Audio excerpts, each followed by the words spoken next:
आज जो हम टॉपिक शुरू करने वाले हैं that is another chapter of our class 11th biology. So आज का जो हमारा टॉपिक होगा दैट इज़ एक्सक्रीटरी सिस्टम। ठीक है ना।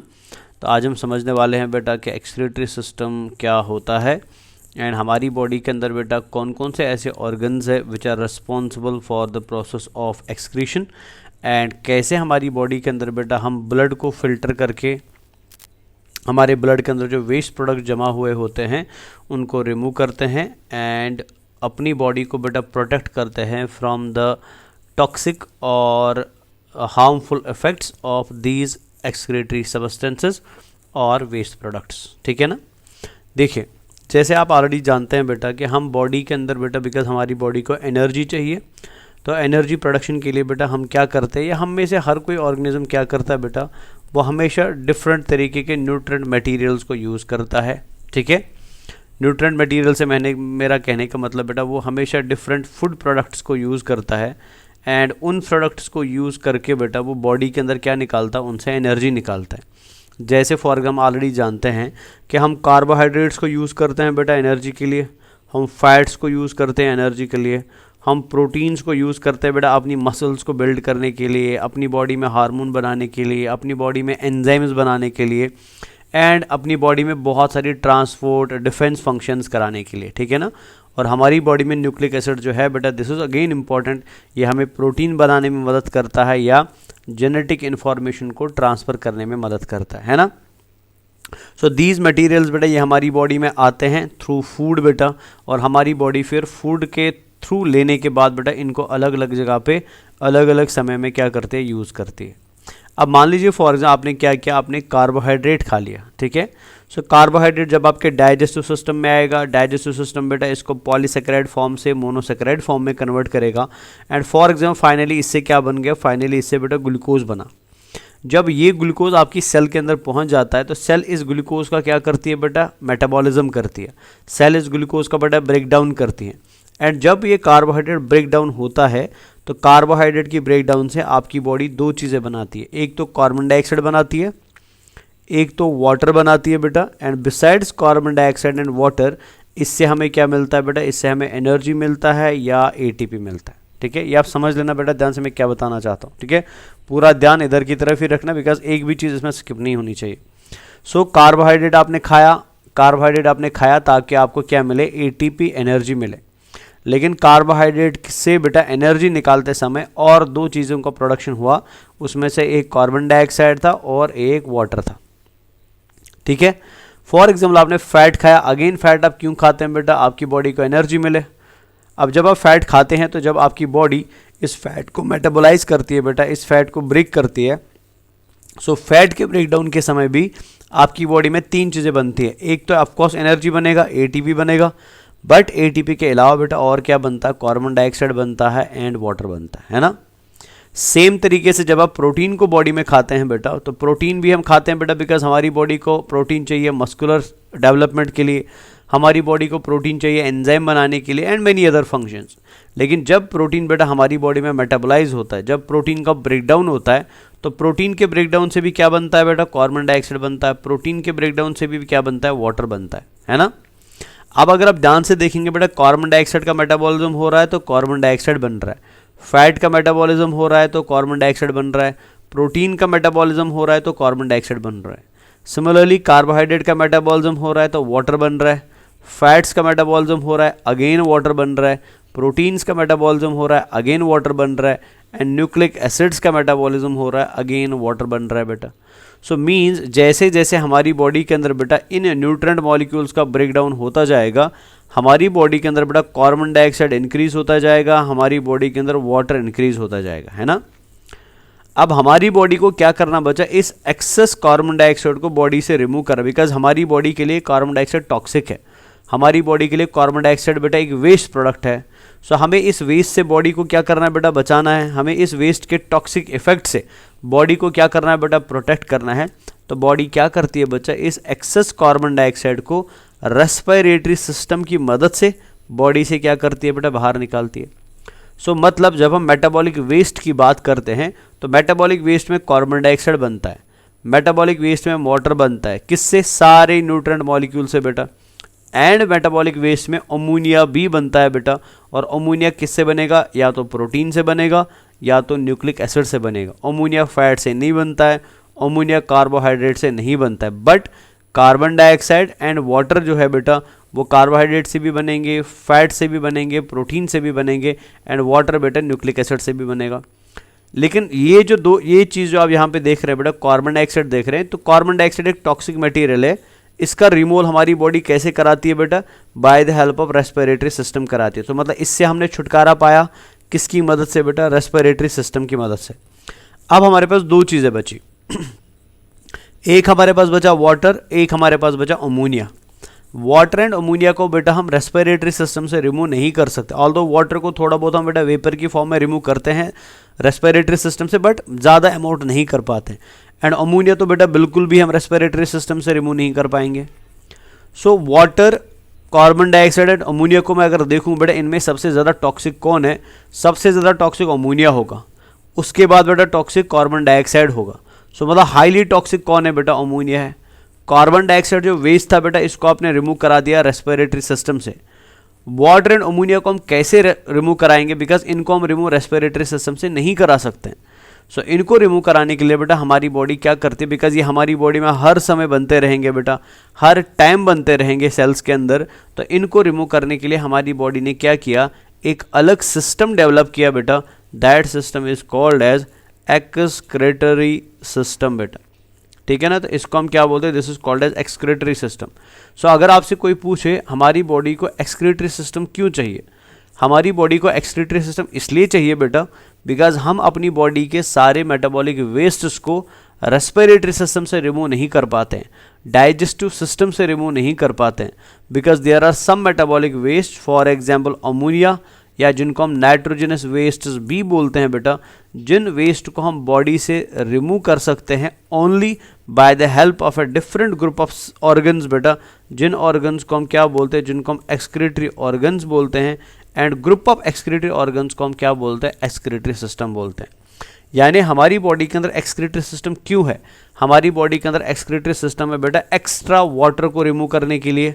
हमारी बॉडी के अंदर एक्सक्रीटरी सिस्टम है बेटा अमोनिया या अमोनिया के जैसे और जो नाइट्रोजनस वेस्ट होते हैं बेटा, उनको बॉडी से रिमूव करने के लिए हमारी बॉडी में क्या पाया जाता है?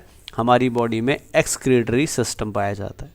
समझ गए ना? तो सबसे पहले समझिए एक्सक्रीटरी सिस्टम का रोल क्या है हमारी बॉडी में।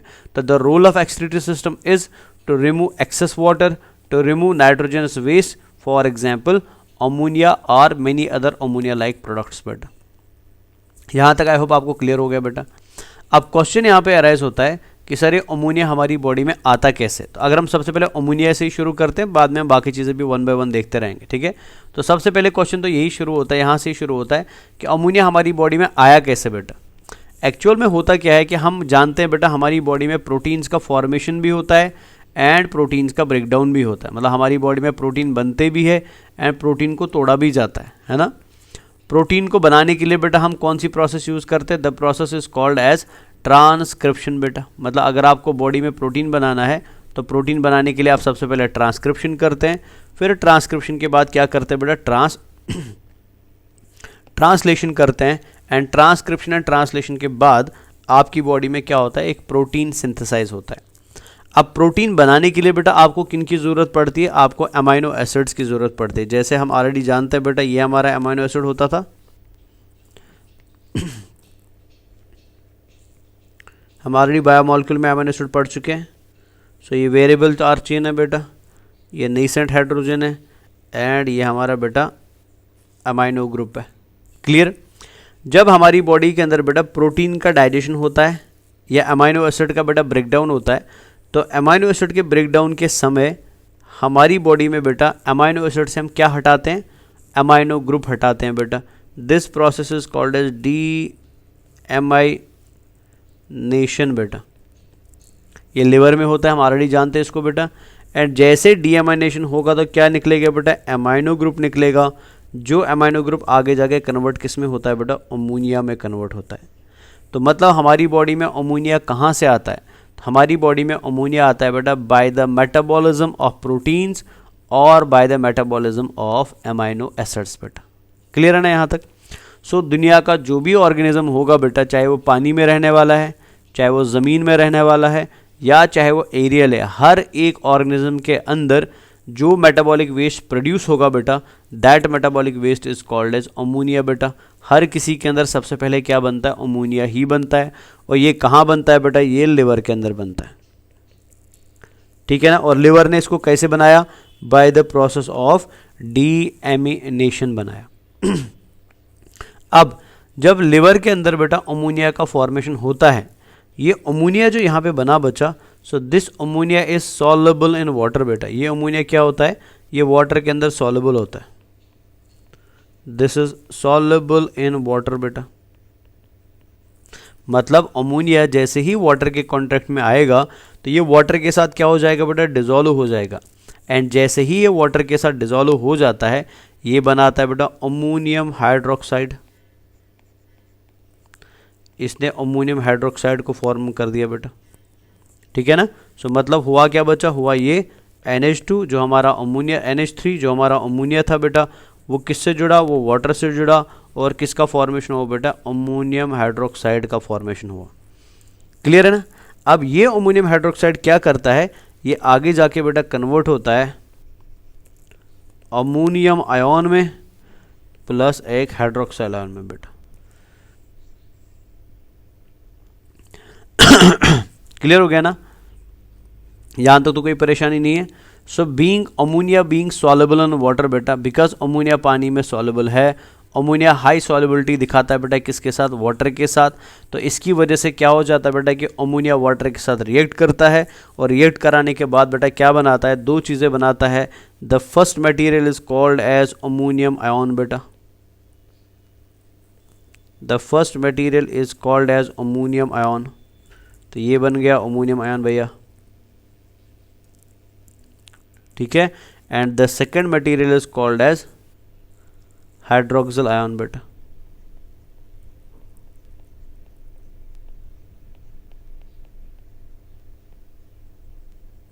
तो ये बन गया हाइड्रोक्सिल आयन। समझ आया ना बच्चा? अब प्रॉब्लम कहाँ पे? प्रॉब्लम हमको तब देखने को मिलती है बेटा, प्रॉब्लम तब अराइज होती है जब हम चेक करना शुरू करते हैं कि कितने अमोनिया को डिसॉल्व करने के लिए हमें कितना वाटर चाहिए। बिकॉज हम ऑलरेडी जानते हैं बेटा ammonia is soluble in water, है ना, ये हम समझ गए। और क्या बनाता है वो भी हम समझ गए। लेकिन अगर मैं इस पॉइंट पे वापस आ जाऊं और यहाँ पे चेक करूं बेटा कि अगर हम मान लीजिए फॉर एग्जांपल, इधर मैं ऐसे ले लेता हूँ, फॉर एग्जांपल मैं क्या चाहता हूँ बेटा, मैं 1 ग्राम अमोनिया को 1 ग्राम अमोनिया को बेटा वाटर में डिसॉल्व कराना चाहता हूँ। सो मेरे को पता चला बेटा फॉर 1 ग्राम ऑफ अमोनिया, अगर मैं 1 ग्राम अमोनिया को वाटर में डिसॉल्व करना चाहता हूँ, सो बिकॉज अगर मैंने अमोनिया को वाटर में डिसॉल्व नहीं किया तो अमोनिया बॉडी से बाहर नहीं जाएगा बेटा। सो अमोनिया को बॉडी से बाहर करने के लिए आपके पास एक ही चॉइस है, वो क्या है बेटा कि आपको सबसे पहले इसको किसके साथ रिएक्ट कराना पड़ेगा? वाटर के साथ रिएक्ट कराना पड़ेगा। और अगर आप बेटा 1 ग्राम अमोनिया लेते हैं, so for 1 gram of ammonia, अगर आप बॉडी से 1 ग्राम अमोनिया को बाहर निकालना चाहते हैं, 1 ग्राम अमोनिया को बेटा बॉडी से एलिमिनेट करना चाहते हैं, तो हमको पता चलता है बेटा फॉर 1 ग्राम ऑफ अमोनिया आपको कितने पानी की ज़रूरत पड़ती है? 500 ml ऑफ वाटर की ज़रूरत पड़ती है। मतलब आधे लीटर के पानी की ज़रूरत पड़ती है बेटा for elimination of 1 gram of ammonia. आप समझिए इस चीज़ को। मतलब आप बॉडी से बेटा 1 ग्राम अमोनिया बाहर करना चाहते हैं, जस्ट 1 ग्राम बाहर करना चाहते हैं। 1 ग्राम बेटा ज़्यादा अमाउंट है भी नहीं। और उस 1 ग्राम को बॉडी से बाहर करने के लिए आपको कितना पानी की ज़रूरत पड़ेगा? आपको आधे लीटर पानी की ज़रूरत पड़ेगी। 500 ml ऑफ वाटर आपको चाहिए बेटा for removal of 1 gram of 1 gram of ammonia. So मतलब अगर आपने 1 ग्राम अमोनिया लिया, उसको आपने दिया बेटा 500 ml ऑफ वाटर, वो रिएक्ट करेगा और बनाएगा अमोनियम हाइड्रोक्साइड। अमोनियम हाइड्रोक्साइड बेटा आगे जाके बनाएगा ammonium ion and hydroxyl ion बेटा। सो यहाँ से हमको पता चलता है बेटा कि अमोनिया जो है हाईली सॉल्युबल है। किसके अंदर बेटा? ये हाईली सॉल्युबल है वाटर के अंदर बेटा। और जब ये वाटर के अंदर सॉल्युबलाइज हो जाएगा, जो NCERT में भी लाइन लिखा हुआ है एंड एग्जाम के लिए बहुत इंपॉर्टेंट ये लाइन मैटर करता है बेटा, एग्जाम में पूछा भी जा सकता है क्वेश्चन। सो जब ये वाटर के साथ रिएक्ट करेगा, ये कभी भी अमोनिया की फॉर्म में बॉडी से बाहर नहीं जाएगा, ये हमेशा बेटा बॉडी से बाहर जाएगा in the form of ammonium ion. और कहाँ कहाँ से बॉडी से बाहर जाता है बेटा, या तो ये बॉडी सरफेस से बाहर जाएगा, या तो ये बॉडी सरफेस से बाहर जाएगा, या तो ये गिल सरफेस से बाहर जाएगा। दोनों लाइन्स एनसीईआरटी में लिखी है, दोनों एग्जाम के लिए बहुत इंपॉर्टेंट है। सो या तो ये कहाँ से बाहर जाएगा, या तो ये बॉडी सरफेस से बाहर जाएगा बेटा, या तो कहाँ से बाहर जाएगा, गिल सरफेस से बाहर जाएगा। आप चाहिए बॉडी सरफेस से बाहर जाए या गिल सरफेस से बाहर जाए, लेकिन बाहर किसकी फॉर्म में जाता है बेटा, अमोनियम आयन की फॉर्म में बाहर जाता है। सो यहाँ पे मैंने क्या कहीं पे किडनी लिखा, नहीं लिखा बेटा। So that means again another question exam के लिए बनता है बेटा, यहाँ पे याद रखना है। So that means for removal of ammonia बेटा आपको किडनी की ज़रूरत नहीं पड़ती है। सो किडनी ज़्यादा सिग्निफिकेंट रोल प्ले नहीं करती है किसके लिए, अमोनिया को एक्सक्रीट करने के लिए। बिकॉज अमोनिया कहाँ से एक्सक्रीट होता है, बॉडी सरफेस से एक्सक्रीट होता है, गिल सरफेस से एक्सक्रीट होता है बेटा। So for this very particular reason, because एक तो इस ऑर्गेनिज्म को बॉडी सरफेस चाहिए इसको रिमूव करने के लिए, एक तो इस ऑर्गेनिज्म को गिल सरफेस चाहिए इसको रिमूव करने के लिए, एक तो इस ऑर्गेनिज्म को वाटर चाहिए इस चीज़ को रिमूव करने के लिए। सो फॉर दिस रीज़न बेटा हमें क्या देखने को मिलता है कि अमोनिया जो है ना बेटा, ये मोस्टली कौन से ऑर्गेनिजम्स एक्सक्रीट करते हैं, ये एक्वेटिक ऑर्गेनिजम्स एक्सक्रीट करते हैं, एक्वेटिक ऑर्गेनिजम्स एक्सक्रीट करते हैं बेटा। तो याद रखेंगे एक्वेटिक ऑर्गेनिजम्स मोस्टली क्या होते हैं बेटा, aquatic organism mostly ammonia releasing organisms होते हैं। वो अपनी बॉडी से किसको रिमूव करते हैं बेटा, किस वेस्ट को रिमूव करते हैं, अमोनिया को रिमूव करते हैं। बिकॉज उनके पास वाटर ज़्यादा होता है, उनके पास बॉडी सरफेस है, उनके पास गिल सरफेस है बेटा। So this mechanism is called as ammonotelism बेटा। तो मतलब अगर ये पूरी कहानी को मैं सिंप्लीफाई कर दूं बेटा ऐसे, तो अगर आपसे कोई पूछे कि अमोनिया को बॉडी से रिमूव करने की प्रोसेस को हम क्या बोलते हैं, so this process is called as ammonotelism बेटा। This mechanism is called as, यानी ammonotelism is a type of excretion बेटा। अमोनिया एक तरीका है, अमोनोटेलिज्म एक तरीका है एक्सक्रीशन का, जिसमें हम किसको रिमूव करते हैं बेटा, अमोनिया को रिमूव करते हैं। किसके साथ, वाटर के साथ। किसकी फॉर्म में, अमोनियम आयन की फॉर्म में बेटा। किसके थ्रू, बॉडी सरफेस और गिल सरफेस के थ्रू। सो ऐसे एनिमल्स जो अमोनिया को एक्सक्रीट करते हैं बेटा, they are called as ammonotelic. तो अमोनोटेलिक का मतलब होता है those animals which excrete ammonia as their nitrogenous waste. ऐसे ऑर्गेनिजम्स बेटा जिनकी बॉडी के अंदर नाइट्रोजन वेस्ट अमोनिया होता है, such organisms are called as ammonotelic organisms and this mechanism of excretion is called as ammonotelism बेटा। एंड क्यों हमारी बॉडी के लिए ज़रूरी है अमोनिया को एक्सक्रीट करना, तो याद रखेंगे बेटा अमोनिया जो होता है बेटा ये मोस्ट टॉक्सिक नाइट्रोजनस वेस्ट होता है। ये मोस्ट टॉक्सिक नाइट्रोजन वेस्ट है, मतलब सबसे खतरनाक हमारी बॉडी के लिए जो नाइट्रोजन वेस्ट होता है बेटा वो क्या होता है, वो अमोनिया होता है। और इसीलिए बेटा अमोनिया को एक्सक्रीट करने के लिए हमको क्या करना पड़ता है बेटा, वाटर को यूज़ करके इसको बॉडी से बाहर करना पड़ता है। जो ऑर्गेनिजम्स बेटा अमोनिया को एक्सक्रीट करेंगे उनको आप अमोनोटेलिक बोलेंगे। दिस मैकेनिज्म को हम बेटा अमोनोटेलिज्म बोलते हैं, जो मोस्टली एक्वेटिक एनिमल्स के अंदर देखने को मिलता है। जैसे फॉर एग्जाम्पल अगर मैं यहाँ पे एग्जाम्पल्स दे दूँ किस किस में मिलेगा, एग्जाम के लिए इंपॉर्टेंट याद रखना बेटा, जैसे बोनी फिशेस, बोनी फिशेस बेटा अमोनोटेलिक होती है। एक्वेटिक एम्फीबियंस,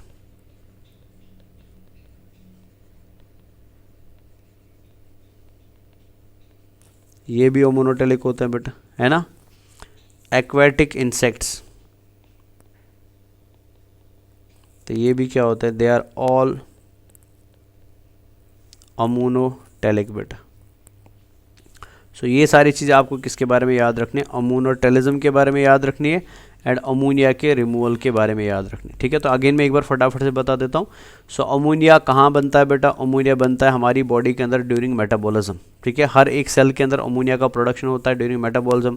लिवर के अंदर प्रोडक्शन होता है during metabolism by the process of deamination. अब डीएमिनेशन जब हुआ बेटा अमीनो एसिड्स का, तो अमोनिया बना। अमोनिया वाटर के साथ हाईली सॉल्युबल होता है बेटा, तो ये वाटर के साथ रिएक्ट करके डिजोल्व हो जाता है और बनाता है अमोनियम हाइड्रोक्साइड। अमोनियम हाइड्रोक्साइड बेटा अमोनियम आयन बनता है। तो याद रखेंगे अमोनिया का एक्सक्रीशन NH3 की फॉर्म में नहीं होता है बेटा, बट NH4 पॉजिटिव की फॉर्म में होता है, मतलब अमोनियम आयन की फॉर्म में होता है। और ये किडनी से बाहर एक्सक्रीट नहीं किया जाता है बेटा, इसको एक्सक्रीट किया जाता है बॉडी सरफेस से एंड गिल सरफेस से। यही रीज़न है बेटा कि अमोनिया के एक्सक्रीशन के लिए हमारी किडनी ज़्यादा इंपॉर्टेंट रोल प्ले नहीं करती है बच्चा। समझ गया ना बेटा? तो यहाँ तक तो कोई कन्फ्यूजन नहीं है बच्चा। एनिमल्स को हम बोलेंगे ammonotelic and mechanism of excretion को हम क्या बोलते हैं? अमोनोटेलिज्म बोलते हैं। सो ये आपने याद रखा किसके लिए? अमोनिया के लिए बेटा, ठीक है। अब कुछ ऑर्गेनिजम्स बेटा दुनिया के अंदर ऐसे भी रहते हैं जिनको वाटर की अवेलेबिलिटी ज़्यादा नहीं होती है, मतलब वो 500 ml बेटा वाटर डेवलप या वाटर एब्जॉर्ब या वाटर पी नहीं सकते हैं बेटा, because they have lesser amount of water availability in comparison to that of aquatic organisms. मतलब ये लोग बेटा या ये एनिमल ज़मीन पे रहते हैं, सो ज़मीन पे तो ज़्यादा पानी होता नहीं है बेटा in comparison to that of aquatic environment. So ऐसे एनिमल्स को बेटा मुश्किल हो जाता है क्या करना? अमोनिया को अमोनिया की फॉर्म में एक्सक्रीट करना। मतलब ऐसे एनिमल्स बेटा अमोनिया को डायरेक्टली NH3 या NH4 पॉजिटिव की फॉर्म में एक्सक्रीट नहीं कर सकते हैं। तो ऐसे एनिमल्स क्या करते हैं बच्चा? सो इनका मैकेनिज्म भी देख लीजिए। सो मान लीजिए फॉर एग्जाम्पल मेरे पास एक एनिमल है बेटा जिसके अंदर क्या बना? जिसके अंदर अमोनिया बना। और अमोनिया कैसे बना ये आप ऑलरेडी जानते हैं, ये बना बेटा बिकॉज ऑफ मेटाबॉलिज्म, लीवर के अंदर बना। अब ऐसे एनिमल्स बिकॉज दे नो कि इनके पास बेटा 500 ml ऑफ वाटर नहीं है, इनके पास ज़्यादा पानी नहीं है बेटा, तो दैट मीन्स ये अमोनिया को बॉडी से एक्सक्रीट नहीं कर पाएंगे। बट अमोनिया को तो हमें एक्सक्रीट करना पड़ेगा बिकॉज अगर वो बॉडी में रहा then it becomes highly toxic for our body बेटा। सो ये ऑर्गेनिजम्स क्या करते हैं? ये इस अमोनिया को ले आते हैं बेटा कहाँ पे? लिवर में ले आते हैं। तो अमोनिया लिवर में आया बेटा, लिवर के अंदर ये ऑर्गेनिजम्स क्या करते हैं? ये अमोनिया को बेटा जोड़ देते हैं किसके साथ?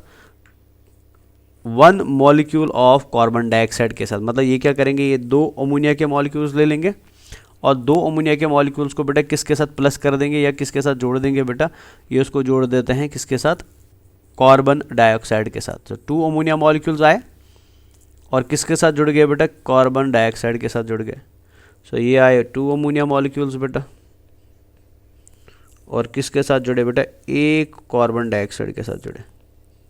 ये सब कुछ लिवर में हो रहा है, ठीक है ना। और जैसे ये जुड़ गए बेटा तो जुड़ने के बाद इन्होंने क्या बनाया? इन्होंने बनाया ये वाला मॉलिक्यूल।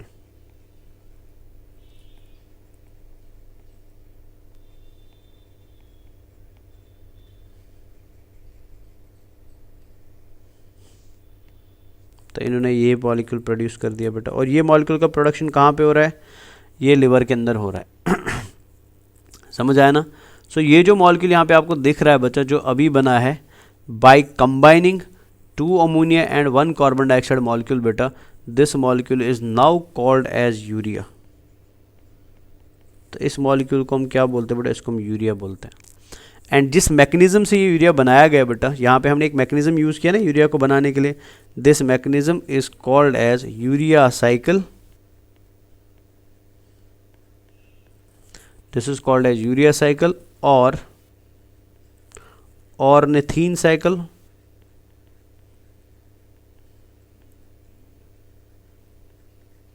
ऑर्निथीन साइकिल और क्रिप्स हेनस्टीन साइकिल।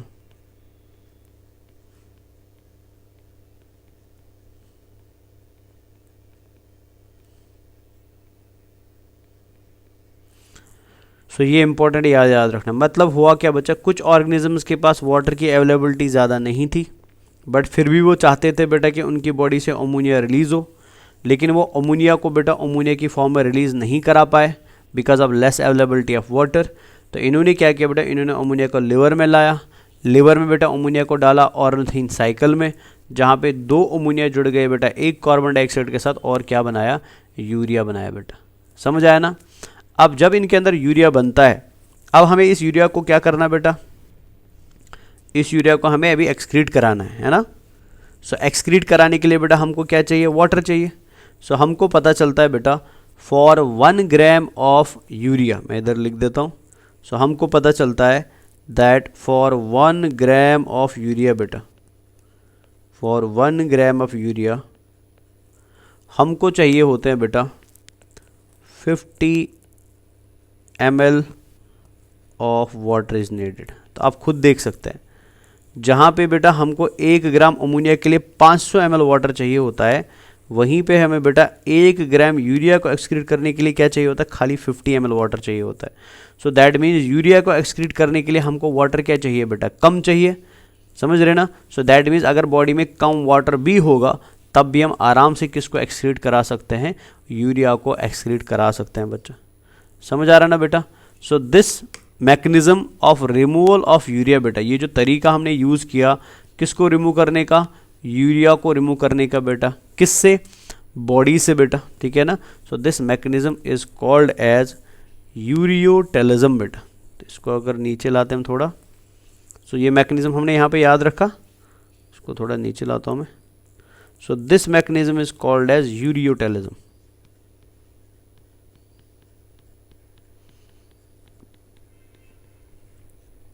तो अगर आपसे कोई पूछे यूरियोटेलिज्म क्या है, तो यूरियोटेलिज्म का मतलब होता है बेटा removal of urea from body बेटा, removal of urea from body is called as ureotelism. जो एनिमल्स यूरियोटेलिज्म दिखाते हैं बेटा उनको हम बोलते हैं यूरियोटेलिक ऑर्गेनिजम्स, ठीक है, इनको हम यूरियोटेलिक बोलते हैं बेटा। ये मोस्टली कैसे होते हैं बेटा, ये टेरेस्ट्रियल होते हैं,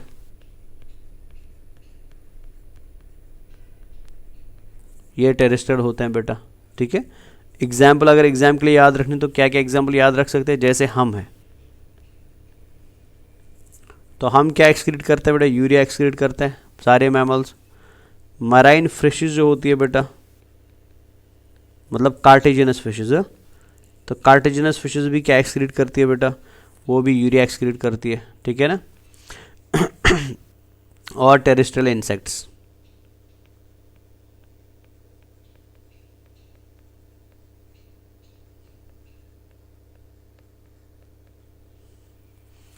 क्लियर। चलिए अब और एक चीज़ याद रखना, मैंने बोला था अमोनिया बेटा हाईली टॉक्सिक होता है, लेकिन in comparison to that of ammonia urea less toxic होता है, यूरिया इज़ लेस टॉक्सिक। मतलब यूरिया अगर हमारी बॉडी में थोड़ी देर के लिए रह भी जाता है तो उससे ज़्यादा नुकसान नहीं होगा बेटा, बट अगर अमोनिया रहता है तो वो क्या होता है, वो हाईली टॉक्सिक होता है। कैसे बनाया जाता है बेटा इसको, जैसे मैं ऑलरेडी आपको बता चुका हूँ। बनाने के लिए हम क्या करते हैं, अमोनिया को ले आते हैं लिवर में, लिवर में बेटा उसको ऑर्निथीन साइकिल और क्रिप्स हेनस्लीट्स HENS, तो यहाँ पे थोड़ा मैंने हेनेस्टीन लिखा है बेटा, हेनेस्टीन है, हेनेस्लीट्स,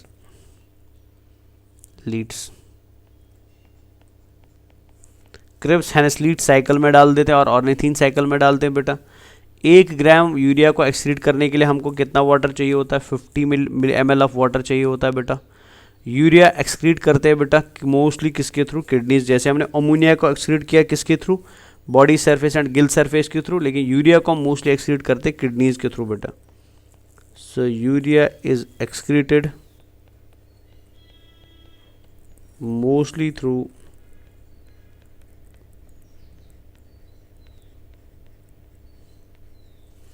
किडनीज, तो इसको किडनी के थ्रू एक्सक्रीट किया जाता है बेटा, समझ आया ना। चल तो ये क्लियर हो गया। अब और एक चीज़ याद रखना बेटा, यूरिया हमारी बॉडी का वेस्ट प्रोडक्ट है, इसमें हमको कोई शक नहीं है बेटा, बट बिसाइड्स वेस्ट प्रोडक्ट, ये इंपॉर्टेंट एक क्वेश्चन एग्जाम के लिए, very very important question. Urea हमारी बॉडी का वेस्ट प्रोडक्ट है, but besides being an waste product बेटा ये हमारी बॉडी का ऑस्मो रेगुलेटर भी है। तो याद रखिए बेटा यूरिया जो होता है इज ओनली वेस्ट प्रोडक्ट या ओनली नाइट्रोजन वेस्ट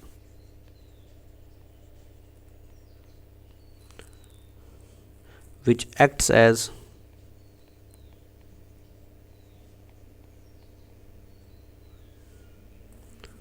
osmoregulator। अब ये वाटर ऑस्मोरेगुलेशन का मतलब क्या होता है, इसको मैं इंशाल्लाह पढ़ेंगे जब आगे पढ़ा दूंगा बेटा यूरिन फॉर्मेशन और काउंटर करंट मैकेनिज्म, तो वहाँ पे इसको हम डिटेल में देखेंगे कि ऑस्मोरेगुलेटर का मतलब क्या होता है और कैसे बेटा यूरिया हमारी बॉडी में ऑस्मोरेगुलेटर का काम करता है। समझ गया ना बच्चा। सो ये आपका सेकंड पार्ट हो गया। तो आपने यहाँ पे याद रखा कि यूरिया क्या होता है, यूरिया का फॉर्मेशन कैसे होता है, यूरिया को बेटा कैसे बनाया जाता है, ऑर्निथीन क्रिप्स हेनस्लीट साइकिल के अंदर इसको कैसे फॉर्म किया जाता है, एंड क्यों हमारी बॉडी के अंदर बेटा एक काम करना है यहाँ पे बेटा टेरेस्ट्रियल एम्फीबियंस लिख देना प्लीज़।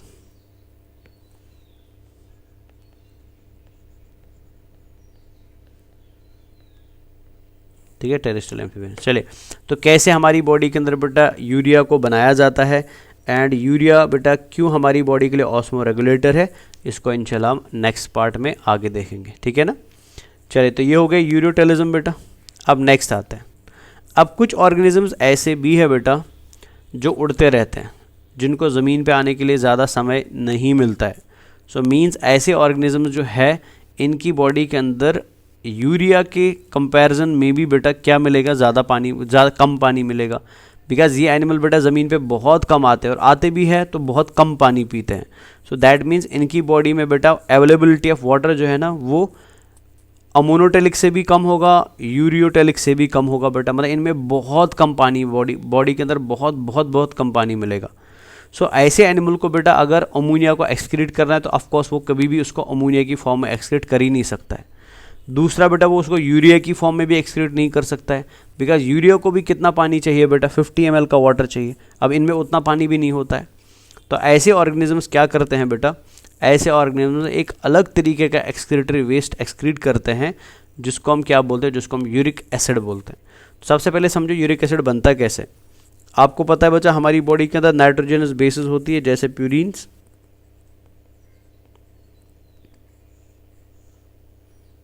ठीक है।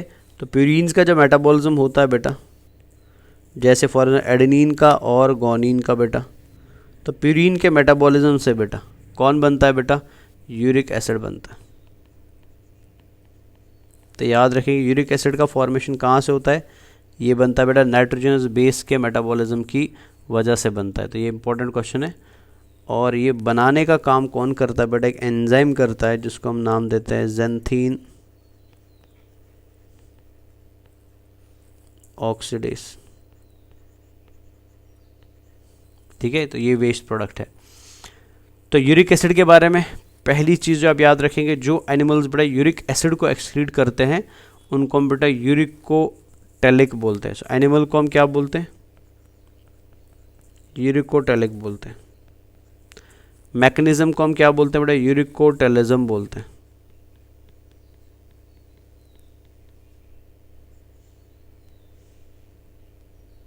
यूरिकोटेलिज्म बोलते हैं बेटा, ठीक है। और यूरिकोटेलिक एनिमल का अगर आप एग्जाम्पल याद रखना चाहें तो आप लिख सकते हैं रेप्टाइल्स होते हैं, बर्ड्स होते हैं, लैंड स्नेल्स होती है, ठीक है। तो ये सब के सब क्या बेटा, ये सब यूरिकोटेलिक ऑर्गेनिजम्स हैं, ठीक है। अब अगर आपको यूरिक एसिड को बॉडी से बाहर निकालना है तो अगेन बेटा मैकेनिज्म कौन सा चलेगा, यूरिकोटेलिज्म चलेगा। बट यूरिकोटेलिज्म दिखाने के लिए बेटा आपको क्या करना पड़ता है, 1 ग्राम यूरिक एसिड को बॉडी से बाहर एक्सक्रीट करने के लिए बेटा आपको अप्रॉक्सीमेटली 10 ml वाटर चाहिए। तो सबसे ज़्यादा वाटर बेटा एक्सक्रीशन के लिए किसको चाहिए, अमोनिया को। एंड सबसे कम वाटर बेटा एक्सक्रीशन के लिए किसको चाहिए, यूरिक एसिड को। सबसे हाईली टॉक्सिक कौन होता है बेटा, अमोनिया होता है। एंड लीस्ट टॉक्सिक कौन होता है बेटा, लीस्ट टॉक्सिक होता है यूरिक एसिड बेटा। समझ आया ना, क्लियर हो गया।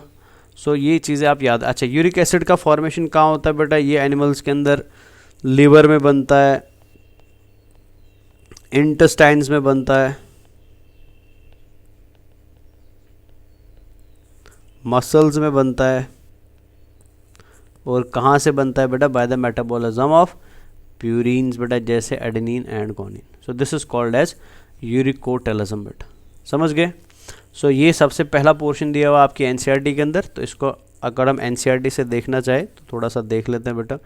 सो क्या लिखा है एनसीईआरटी के अंदर, animals accumulate ammonia, urea, uric acid, carbon dioxide, water and ions like sodium, potassium chloride, phosphate and sulphate either by metabolic activities और by other means like excess ingestion. मतलब एक एनिमल की बॉडी में बेटा ये सारी चीज़ें आती है या तो ये मेटाबॉलिज्म की वजह से बनेगी या तो ये फूड की वजह से आएंगे। इंजेक्शन का मतलब होता है खाने से आएंगे बेटा, ठीक है। These substances have to be remove totally और पार्शली। हमें इन सबस्टेंस को या तो पूरा का पूरा बॉडी से रिमूव करना है या तो पार्शल रिमूव करना है। जैसे अमोनिया को हम पूरा रिमूव करते हैं बट यूरिया को पूरा रिमूव नहीं करते। अमोनिया का कंप्लीट रिमूवल होता है, यूरिया का पार्शल रिमूवल होता है बेटा, ठीक है। In this chapter, you will learn the mechanism of elimination of these substances with special emphasis on common nitrogen waste। तो इस सब चैप्टर में बेटा हम पढ़ेंगे कि इन सारे मटेरियल को हम बॉडी से कैसे रिमूव करते हैं, लेकिन मोर प्रॉपरली बेटा हम किन के बारे में यहाँ पे फोकस करेंगे, ammonia, urea and uric acid के बारे में, बिकॉज कार्बन डाइऑक्साइड हम ऑलरेडी पढ़ चुके हैं रेस्पिरेटरी सिस्टम में।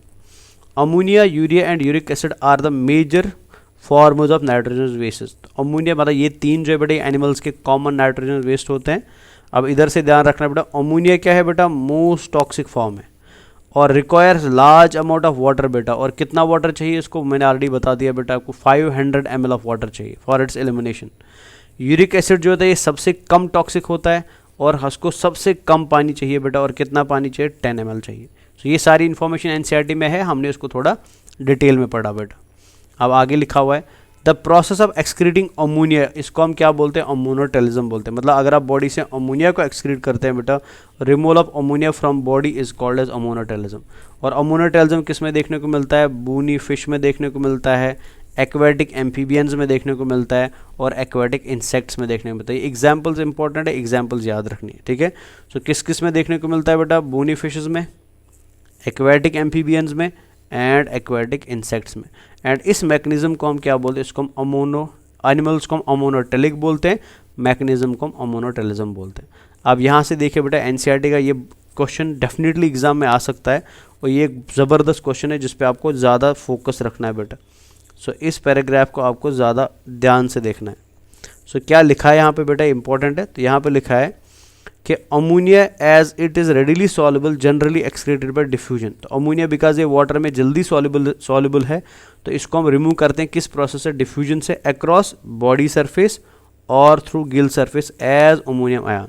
तो अमोनिया को बेटा आप बॉडी से डिफ्यूजन के थ्रू रिमूव करते हैं, या तो वो डिफ्यूजन बॉडी सरफेस के थ्रू हो रहा है या तो वो गिल सरफेस के थ्रू हो रहा है, लेकिन वो किसकी फॉर्म में बाहर आता है, वो कभी भी अमोनिया की फॉर्म में बाहर नहीं आता है, वो अमोनियम आयन की फॉर्म में बाहर आता है बेटा।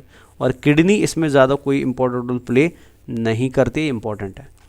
Terrestrial adaptation necessitated the production of lesser toxic nitrogen waste like urea and uric acid for conservation of water. अब एनिमल बेटा जब पानी से बाहर आए, जैसे फॉर एग्जाम्पल बेटा एम्फीबिया पानी से बाहर आए, अब ये टेरेस्ट्रियल बन गए ना, तो टेरेस्ट्रियल एनिमल्स के अंदर क्या है बेटा, बिकॉज उनको ज़्यादा वाटर नहीं मिलता है तो उनको वाटर को बचाना है, उनको वाटर को कंजर्व करना है। तो उन्होंने बेटा अपनी बॉडी में वाटर को कंजर्व करने के लिए एक एडेप्टेशन दिखाई और वो एडेप्टेशन क्या था बेटा, उन्होंने अमोनिया से लेस टॉक्सिक मटेरियल को एक्सक्रीट करना शुरू कर दिया और जिसको पानी भी चाहिए क्या बेटा, कम। जैसे फॉर उन्होंने urea and uric acid excrete करना शुरू किया। जैसे mammals, many terrestrial amphibians and marine fishes, मतलब कार्टिजिनस फिशेस बेटा, वो क्या एक्सक्रीट करते हैं, यूरिया। एनिमल को हम यूरियोटेलिक बोलते हैं, मैकेनिज्म को यूरियोटेलिज्म बोलते हैं। Ammonia produced by metabolism is converted into urea in the liver. जो मेटाबॉलिज्म में बेटा सेल्स के अंदर, लिवर के अंदर अमोनिया बना था उसको बेटा इन्होंने कन्वर्ट किस में किया, यूरिया में। किसकी मदद से, लिवर की मदद से। साइकिल का नाम बेटा ऑरेंथीन साइकिल और यूरिया साइकिल बेटा। And release it into the blood which is filtered and excreted out by kidneys. तो ये अमोनिया को लिवर में यूरिया में कन्वर्ट करते हैं। यूरिया बेटा ब्लड में आता है, फिर ब्लड को बेटा किडनी फिल्टर करती है और फिर किडनी इसको बाहर निकालती है। मीन्स अमोनिया की एक्सक्रीशन में किडनी का रोल नहीं है, बट यूरिया के एक्सक्रीशन में कौन रोल प्ले करती है बेटा, किडनी प्ले करती है। Some amount of urea may be retained in the kidneys matrix of some of these animals to maintain desired osmosity. ये मैंने अभी आपको लास्ट टाइम बोला था ना कि यूरिया को 100% रिमूव नहीं किया जाता, बिकॉज कुछ यूरिया बेटा हम किडनीज में रख देते हैं जिसकी वजह से बेटा हमारी किडनीज की ऑस्मोलरिटी, सल्यूट कॉन्सेंट्रेशन मेंटेन रहती है बेटा। इसको हम ऑस्मो रेगुलेटरी मैकेनिज्म भी बोलते हैं। ऑस्मो रेगुलेटरी मैकेनिज्म के लिए कुछ यूरिया को कहाँ पे रखा जाता है, मैट्रिक्स ऑफ किडनी में रखा जाता है या मेड्यूला ऑफ किडनी में रखा जाता है। तो क्या रोल है इसका, कैसे रखा जाता है, वो हम आगे पढ़ेंगे। तो कौन कौन है बेटा यूरियोटेलिक, रेप्टाइल्स, ठीक है। कौन कौन है यूरियोटेलिक, रेप्टाइल्स होते हैं, बर्ड्स होते हैं, लैंड स्नेल्स होती है एंड इंसेक्ट्स होती है, जो क्या रिलीज करती है बेटा, जो यूरिक एसिड रिलीज करती है, ठीक है। और uric acid in the form of pellets, तो इन एनिमल्स को हम क्या बोलते हैं, यूरिकोटेलिक बोलते हैं। तो यहाँ पे आपने याद रखा अमोनोटेलिक क्या है, यूरियोटेलिक क्या है एंड यूरिकोटेलिक क्या है। तो एग्जाम्पल्स इनकी बड़ी इंपॉर्टेंट है, एग्जाम्पल्स प्लीज़ आप याद रख लेना बच्चा, ठीक है। सो यही हमने इस पोर्शन में डिस्कस किया, तो आई होप ये आपको समझ आ गया बच्चा। तो ये हमने इधर देखा था। सो कार्बन डाइऑक्साइड को रिमूव हमने किया रेस्पिरेटरी सिस्टम की मदद से, वाटर एंड अमोनिया को हम रिलीज करते हैं एक्सक्रीटरी सिस्टम की मदद से। इसको 3 फॉर्म में हम एक्सक्रीट करते हैं, अमोनिया की फॉर्म में, यूरिया की फॉर्म में एंड यूरिक एसिड की फॉर्म में। हाईली टॉक्सिक अमोनिया होता है, लीस्ट टॉक्सिक यूरिक एसिड होता है बेटा। सबसे ज़्यादा वाटर चाहिए अमोनिया को, सबसे कम वाटर चाहिए यूरिक एसिड को। सो इन एनिमल्स को जो अमोनिया रिलीज करते हैं they are called as ammonotelic, mechanism को हम अमोनोटेलिज्म बोलते हैं। एनिमल्स को बेटा जो यूरिया एक्सक्रीट करते हैं उनको हम यूरियोटेलिक बोलते हैं। This excretion is called as ureotelism बेटा। एंड जो यूरिक एसिड रिलीज करते हैं बेटा एनिमल्स को हम यूरिकोटेलिक बोलते हैं and this excretion is called as uricotelism. तो यहाँ पे एग्जांपल्स ऑलरेडी लिखी हुई है, तो ये एग्जांपल्स आप याद रख सकते हैं बच्चा, ठीक है। तो यहाँ पे भी सेम चीज़ है बेटा, अमोनिया मोस्ट टॉक्सिक होता है, यूरिक एसिड लीस्ट टॉक्सिक होता है, अमोनिया को वाटर ज़्यादा चाहिए, यूरिया को कम वाटर, तो ये सेम वही चीज़ है, इसको अलग से पढ़ने की ज़रूरत नहीं। अब आते हैं अलग अलग एनिमल्स में अलग अलग प्रकार के एक्सक्रीटरी स्ट्रक्चर्स होते हैं, जैसे हम बहुत पहले ही पढ़ चुके हैं इस चीज़ को। जैसे अगर हम प्रोटोजोआ की बात करेंगे बेटा, ठीक है, जो आपने ऑलरेडी पढ़ा भी है अभी तक बच्चा। सो प्रोटोजोआ के अंदर बेटा एक्सक्रीशन कैसे होता है, बॉडी सरफेस से होता है, through the process of diffusion, cell membrane के थ्रू होता है, या इनके अंदर बेटा कॉन्ट्रैक्टाइल वैक्यूल भी होता है जो एक्सेस वाटर को रिलीज करता है। सो अमोनिया में, प्रोटोजोआ में बेटा अमोनिया को एक्सक्रीट करने के लिए सेल मेम्ब्रेन को यूज़ किया जाता है, प्रोटोजोआ में वाटर को एक्सक्रीट करने के लिए कॉन्ट्रैक्टाइल वैक्यूल को यूज़ किया जाता है। पोरिफेरा, सीलेंट्रेटा एंड टीनोफोरा की बात करें तो इनके अंदर बेटा excretion general body surface excretion होता है बेटा। प्लेट हेलमेंट्स की बात करें तो इनके अंदर आपको क्या मिलते हैं, फ्लैम सेल्स मिलती है, जिनको हम सोलिनोसाइट्स भी बोलते हैं, जिनको हम प्रोटोनेफ्रिडिया भी बोलते हैं। एंड अगर आपको याद हो बेटा, मैंने बोला था सोलिनोसाइट्स और प्रोटोनेफ्रिडिया जो है वो एम्फिऑक्सस और सेफेलोकॉर्डेटा में भी पाए जाते हैं। तो याद रखेंगे सेफेलोकॉर्डेटा के अंदर भी एक्सक्रीटरी स्ट्रक्चर क्या होता है बेटा, फ्लेम सेल ही होता है, सोलिनोसाइट ही होता है, फॉर एग्जाम्पल एम्फिऑक्सस। ये एग्जाम का इंपॉर्टेंट क्वेश्चन है। चलिए नेक्स्ट निमेट हेलमेंट्स की बात करें बेटा, निमेट हेलमेंट्स की बात करें तो इनमें एक्सक्रीटरी स्ट्रक्चर क्या होता है, इंट्रासेल्यूलर ट्यूब्स होते हैं बेटा, ठीक है। तो प्लेट हेलमेंट में फ्लेम सेल है, निमेट हेलमेंट में इंट्रासेल्यूलर ट्यूब्स है बेटा। एनालीड्स के अंदर एक्सक्रीटरी स्ट्रक्चर की बात करें तो इनमें एक्सक्रीशन कौन करता है बेटा, नेफ्रीडिया करता है। तो इंपॉर्टेंट एग्जाम के लिए याद रखेंगे। एंड आर्थ्रोपोडा का एक्सक्रीटरी स्ट्रक्चर की बात करें तो वेरिएबल एक्सक्रीटरी स्ट्रक्चर्स होते हैं, जैसे एक्वेटिक आर्थ्रोपोड्स की बात करें, फॉर एग्जांपल क्रस्टेशियंस की बात करें तो उनमें ग्रीन ग्लैंड्स और एंटीनरी ग्लैंड्स होते हैं। डिप्लोपोडा, काइलोपोडा और इंसेक्ट की बात करें इनमें मालफिजन टिब्यूल्स होते हैं। एरेक्निडा एंड मीरोस्टोमा की बात करें इनमें कॉक्सल ग्लैंड्स होते हैं। ये सब कुछ मैं ऑलरेडी एनिमल किंगडम में पढ़ा चुका हूँ, इसलिए इसको हम डिटेल में नहीं देख रहे हैं बेटा। आगे बढ़ते हैं, मोलस्का में देखें बेटा, मोलस्का में एक्सक्रीटरी स्ट्रक्चर क्या होता है, तो मोलस्का में ऑर्गन ऑफ बोजेनस होता है, या क्रेबर्स ग्लैंड होता है, या किडनी सैक होता है बेटा। एंड इकाइनोडर्मेटा तो आप जानते ही बेटा, उनमें क्या होता है, डर्मल ब्रेंके और ट्यूब फीट होते हैं। हेमिकॉर्डेटा में प्रोबोसस ग्लैंड होता है, यूरोकॉर्डेटा में बेटा न्यूरल ग्लैंड होता है, सेफेलोकॉर्डेटा में अभी मैंने बताया बेटा वहाँ पे क्या पाई जाती है, सोलिनोसाइट्स पाई जाती है। अब बचे कौन बेटा, वर्टेब्रेट्स। तो वर्टेब्रेट्स में क्या होते हैं, किडनीज होती है। सो मीन्स नेक्स्ट क्लास के अंदर हमें फिर क्या पढ़ना पड़ेगा, हमको पढ़ना पड़ेगा बेटा रिगार्डिंग किडनी, किडनी का स्ट्रक्चर क्या है, किडनी का लोकेशन क्या है, किडनी का एक्सटर्नल एंड इंटरनल स्ट्रक्चर क्या है बेटा। सो यहाँ पे ये पैराग्राफ जो लिखा है ये हमने जस्ट अभी भी पढ़ा कि किस ऑर्गेनिज्म में कौन सा एक्सक्रीटरी स्ट्रक्चर होता है। तो इस पैराग्राफ को आप एक बार एनसीईआरटी से रीड आउट भी कर सकते हैं बेटा, ठीक है। सो नेक्स्ट क्लास के अंदर हम क्या करेंगे, हम पढ़ेंगे external morphology of kidney and internal structure of kidney बेटा, ठीक है। सो टिल देन आप प्लीज़ रिवाइज करते रहिए बेटा, हम आपको मिलेंगे इंशाल्लाह नेक्स्ट क्लास में। Take care of yourself and खुदा हाफिज़ बच्चा।